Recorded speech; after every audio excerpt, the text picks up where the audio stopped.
Bitcoin update. We'll start off here on the 4-hour chart, zoomed in, then we'll zoom out to the daily and the weekly so we know what to focus on all time frames, support levels, resistance levels. That's what we're getting into. So if you like the video, give us a thumbs up. If you need more help navigating the markets, join our private Telegram through Patreon, link just below. Let's get right to it. The 4-hour chart, bands, right? We're focusing on the 4-hour Bollinger Bands. They're pinching here, right? See these pink Bollinger Bands? I know it seems busy right now. We'll zoom out. It'll be a little bit more clear. Let's clean it up a little bit. We don't need the volume right now. So we just have our moving averages and Bollinger Bands and our levels here. So there's likely a bigger move coming in the not so distant future. Now, each being 4 hours long, right? It's already been a few days here, right? We're going back to like Monday, where they started to really pinch, and now we're just in this tunnel and just kind of maintaining. What we'd want to look for is a close higher than, where we're looking at here, 30,700, or a close lower than what we've gotten already. Close under 30K, 30,000, 100, 190 right there. But we still have this area. So we're looking for a break, really, of this support here, 29.5. And then we can look to our next level, which is all the way down at 28. But I'll explain why later in just a minute, why I'm not convinced that we're going to fall all the way down there, right? So this is the 4-hour chart, is what to look for. This is a zone. This is our resistance zone, which is more evident on the daily. I'd want to see a decisive close above this, not just on the 4-hour, but the daily chart is where this is the secrets levels here, right? So if we put it on closing price charts, you can see these tops here. There's the 29.5, right? Previous resistance would likely flip to support. So 29.5 could be big, but the warning there is that we're likely going to be closing under our 8-day EMA if we do that, correct? Right? So maybe we hit it with a wick, but if we close under the EMA 8, it's time for caution. Usually, in bullish moves, Bitcoin and other assets like to hold those higher moving averages first. If they don't, that's a warning to just pause for a little bit. So we're looking for A to hold that, which is, rising slightly right around 30K. So maybe we get that, maybe we don't. If we don't, here's our next level. If we close under this, right, it's not, I don't care where the wicks, right? We're looking at closes. If you see this blue line closing under 29.5, then that improves our odds of coming down to our next one. And 28K, why do I think we might not make it all the way back down there? Well, one, it's the obvious breakout level. When does Bitcoin make anything too obvious, right? That is our previous high in our breakout. Step 2, we would close below not only the 8, we would close below the 14 and the 21 to get down there. And that is unlikely given the power of this move, in my opinion, based on my 6 years experience and my CMT trainings, say that that's not quite likely to get all the way down there. So everyone will be expecting it, but I would throw my eyes to the 8, the 14, and the 21 and be watching those. The 21 day usually will hold on the first kind of attempt. So I would be watching that. I will be watching that. Bull markets are for buying dips. Bear markets are for selling rips, right? That's what we want to be doing, and that would be my target. So wherever that is, might be 28.5, 28.6. It's rising. So depending on if we go there today, tomorrow, next week, right? You'd have to watch that. But that will be my key level that I'll be watching on the daily chart in my book. I don't think we're going to make it all the way down here. And even if we do, it might be with a wick. And if you're looking to buy, right, you have to have your orders in here because these can likely go very quickly and you can get front run by, Michael Saylor. So let's zoom out to the weekly chart here and see what these levels are, right? You can still kind of see it, right? This level on the weekly can maybe come down a little bit, right, to this close. 29.2, 29.250 right there.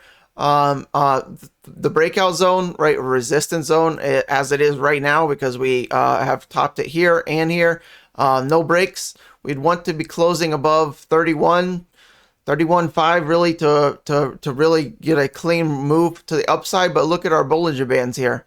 They're closing. The bottom band is rising as well. So lower volatility is on the horizon if we don't make a bigger move here. So, have our 200 week that we retested, right? That's likely not going to come back again anytime soon. So if you're waiting for that, good luck to you. The 21 week right, would likely be where we have hold. I mean, look at our two holds here, right? If you haven't noticed, right, where did we retest here before booming again? The 21 week, the yellow line, right? Where did we test here before booming again? The 21 week, the yellow line. So if we come back to it, it might be August, September before we hit it again, and prices might be, well, 30K or higher. But the 21 week is where we're wanting to hold, right? That's where you hold, or trouble is brewing. So 21 week as of right now, 26,676, but rising week over week, and we just hit it. So unlikely you're going to hit it, back to back, right? We just hit it in March, and we just hit it again, just shortly June after that, right? So months between touches. That's likely going to continue, right? It's not like you're going to get another chance this week. Very unlikely. If we did, I would be shocked, and I think a lot of people would be in that same boat. So we'd have to cut through a lot of stuff, right? Not likely, right? The more likely is up based on this move, right? This flag pattern, right? Lower highs, lower lows, holds key support, and then move to the upside, and just holding previous local top right now. So this is why our zone. Now let's say we blast through here, right? What if Sunday comes, the weekly close, and we're closing at 32K or higher, or something ungodly up here, right? Well, then that's why this green zone appears, right? This will likely flip as from resistance zone. We would eliminate that, and then this would likely hold as our throwback, right? So maybe we move up here, and then over the coming weeks we kind of float back down here, and this will be our new support likely, right? So these zones will likely go away, right? If the bulls really show up here, right? We're looking to buy here at this point, right? And all these moving averages will likely move up, right? This is the most bullish case scenario. If we're moving higher and closing above 32K, I like 32K. Why is that? Well, I'm glad you asked. Well, let's zoom out again and look at our resistance zone, going all the way back to our initial kind of major sell-off from the last bull cycle and our potential ends, right? And then you can kind of see where I'm going here with this, right? You put your closes on, that close and that close from July 2021 and January 2021. Those two right there. That's our next kind of topping zone. That will be a bigger resistance zone in my book. If we hit that, maybe we fake out, right? Maybe everyone gets on board here that we're going to higher highs, but and then we come back and kind of test the 28K level or the 100 week right now. The 100 week right there, that blue line is at 27.7, call it. So maybe we get a wick back down there if this is a fake out, right? I'm trying to prepare you for all scenarios, not saying any of these are likely to happen more than the other. But if we close above this zone, which is, conveniently about 32.5, right? If we close above that, we could be going higher. Where's our next zone? It's way the hell up here, 36 to 37, right? You're not making this up, right? These are the actual zones. There's not a whole lot to go off of other than these two guys for resistance zone. So this is a hell of a move if we can get even to here. If we close above here this week, even next week, the weeks after, when we close above 32.5, there's very little resistance between there and here. But I think this will be huge resistance and could very well be a fake out if we get up here. Until we close above 32.5, I would be on the fake out territory. Okay, so just word to the wise here. This week, I mean, look at how paltry this candle is compared to last week, right? Indecision candle. So take nothing of it. It's not bullish or bearish. All right, you have equidistant wicks on both sides. Just indecision doji candle, right? So just like we did back here, right? Look, we did that for 3 weeks after a big move. It's not crazy, right? That's normal. You have a big candle and then just indecision in the market, or just digesting that previous move. And that's what we're doing so far this week. Now maybe at the end of this week we push up, and I would still be more skeptical until we close above 32.5. Next week we could just trend sideways, come back down, go back up, right? It could be a long-legged doji like this. If we copied that, I mean, we could revisit 28 and go all the way up to 32, right? We could do something like that. You're looking for closes, closing price, right? Just add that, right? You're looking for closes, retests of the EMA 8 always on the cards, right? But as long as you're above all moving averages, you've got to be leaning bullish. Don't let anyone convince you otherwise. You're above all your moving averages. By definition, that is bullish. Okay, so now look at all these moving averages. On side note here, they're looking like they're coiled up, ready to spring, and they're sorted out least to greatest, which if you watched any of my videos, I mean, just go look back and look at any kind of bullish moves start after these moving averages on the weekly can coil up. Then you can get these bigger moves, right? So that's what I mean. Look at where we are here. It's been a long time since we've been this sorted out and looking like we're rearing to go. So would I be surprised if we're above 33K? Yeah. Would I be shocked? No, right? Bitcoin shouldn't shock you at this point if you've been around any time, right? It can do whatever the hell it wants, anytime it wants. Now the weekly indicators, let's take a look-see. The weekly chart has crossed bullish as of last week and aiming up on the Fisher transform. This does not have a lot of fake outs. More often than not, this is a true signal. So keep that in mind. And they usually last for several weeks. I mean, this was even 2 or 3 weeks here. This is over a month, 6, 8 weeks here, right? These are big moves. And Fisher transform, one of my favorite indicators, the stochastic RSI, right? Which is based on the RSI. RSI is based on price. This is based on the RSI. This tells you your momentum of the move. So we have the Fisher transform signaling up. We have the stochastic RSI crossing back into the shaded area. So the founders of this said, wait for this. We waited, and here it is, right? The red, you want both of these crossing back in the shaded area after pressing down. That equals a bounce. This is a pretty big bounce. This weekly chart, right? We're not looking at, measly charts anymore. So the weekly zoomed out, right? This is our key level going back for a decade plus. You want to be holding, low 50s, right? You can go zoom all the way out here, right? We're going back to 2015. And you can kind of see this zone where it separates the bulls from the bears, right? All the bear markets happen under this level, right? Bear markets. Bull markets start when we get up here and start to hold it. And what have we done, right? 3 tests, 3 holds of the RSI. Bull market. Anybody that's still screaming bear, I would suggest an unfollow, right? They're just putting blinders on you, right? No evidence in the charts, right? I'm showing you all the evidence for the bulls. How about one more? Let's look at the daily chart. Look how high we are on the indicators. So maybe we do need a cool off, but these can take days, if not weeks, to actually, transpire. So we could also get divergence, right? You could see bearish divergence would be, at least short term, right? If the yellow line starts creeping down here, but the price continues up, that would say we're aiming for a cool off, in the not so distant future. But this could take, a long time to play out. And long time, I'm looking like a month out, weeks out, a month out for this to even happen, right? We could still continue up to, mid 30s before we really get a cool off in a bigger way. So just because these indicators are high, RSI is high, doesn't mean we're doomed in the near future, right? You want your RSI high, relative strength. You want your strength up, right? You bodybuilder in the gym. Who are you going to back? You're going to back the guy that can bench 400 or 40, right? The RSI, you want it strong. That tells you your strength to the rest of the market.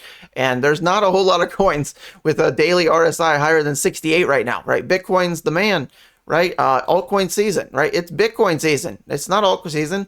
10. We're at a 10. That's, peasant feed, right? You can't be, big into thinking your altcoins are going to move when they're down stuck in concrete. You have to break the concrete. That happens at 25, right? Once we get up here, then altcoins will start to move in a bigger fashion. Until then, Bitcoin is king, right? Bitcoin dominance. Let's take a look-see at that, right? Look at the strength on Bitcoin dominance. Just side note there, Bitcoin dominance on the daily chart looking like about the most bullish you could hope for. How about the weekly chart? Does that look bad? No, in fact, the opposite. It looks even stronger. Breakout of, going back to 2021, multi-year breakout here, approaching highs not seen since, bull markets of 2021 here. Alt seasons, this is alt season here when Bitcoin's doing this way. What's Bitcoin season? When Bitcoin's doing that, right? And our likely target for Bitcoin dominance, high 50s, if not 60%. So it's not time to go big into alts just yet, right? Wait for this to cool down. At least, if we got something like this, yeah, altcoins will explode. Until we get something like that, or a move down in dramatic fashion, altcoins are likely going nowhere sustainably, right? They can have moves, as you saw yesterday. Some alts were popping off a little bit here and there, but this looks like it's nowhere ready to slow down, right? Ups and downs, sure. Sideways, sure. But ultimate goal, I would think Bitcoin upper 50s, if not 60%, before all is said and done. Now that could happen in the next handful of months, I would say. But here's 2024, right? Here's 2024. I would think altcoin season in a big way would happen sometime early Q1 2024, after, right, the Bitcoin dominance has done its thing, right? Up and down, right? Whatever. It was like it went reverse here. The curl back. You never seen that one, have you? So something like this, loosely fit. And then, as 2024 approaches, we start to see something like this out of dominance. Altcoins will likely hit explosion levels like they did early 2023 when Bitcoin dominance was just kind of, you're still relatively low, right? You might say, well, why the hell weren't altcoins exploding here? Well, look how much higher we were, right? Bitcoin, liquidity is much higher than it was down here. But when we got this move up and then this move down and then this chill sideways, right? This is when altcoins were moving. Imagine this scenario. This is true alt season here. This was like altcoin week, right? A true alt season happens here. So here, right? Or very bigly right here, right? And this is likely coming at the end of our cycle, likely towards, into 2024, 2025, when we get those, true 2 or 3Xs weekly out of altcoins. Not likely for a while, but hopefully this better prepares you for what's to come. Just trying to help as many people as possible avoid all the moon boys that will be coming back indefinitely. That's the only reason I created my channel, to fight all the incompetent people that just hope for 1,000 X's over the next, 7 minutes, right? We got to get out of that mindset. Hopefully we can, gain subscribers over the next bull cycle to, combat that. Follow us, like us on Twitter if you haven't already. Appreciate the thumbs up if you'd like to do that. What else do we got? How about quote of the day? We like to do quote of the day, card of the day. We aim above the mark to hit the mark, right? Kind of goes in line with shoot for the moon. If you miss, you'll be among the stars, right? Always have a higher goal than what you think you can do. That's a good food for thought. And card of the day. Anybody got it? Porsche? No shit. Which one? It's a new one. GT4 RS. All right. That's it. And orange. I don't know. I'm a fan. It's all right. It's better than silver. Silver's a boring color. I have a silver car. I don't have a silver car. I was you. I was doing your voice. All right, that's it. We'll end the embarrassment here, and I'll see you on the next one. Twitter, join our Telegram. We have a free one and a private one. You get more in the private for sure. Obviously, I'm there every day. Ability to ask anything you want, crypto or non-related crypto, and more just teachings to help you prepare for what's to come. All right, I'll see you there.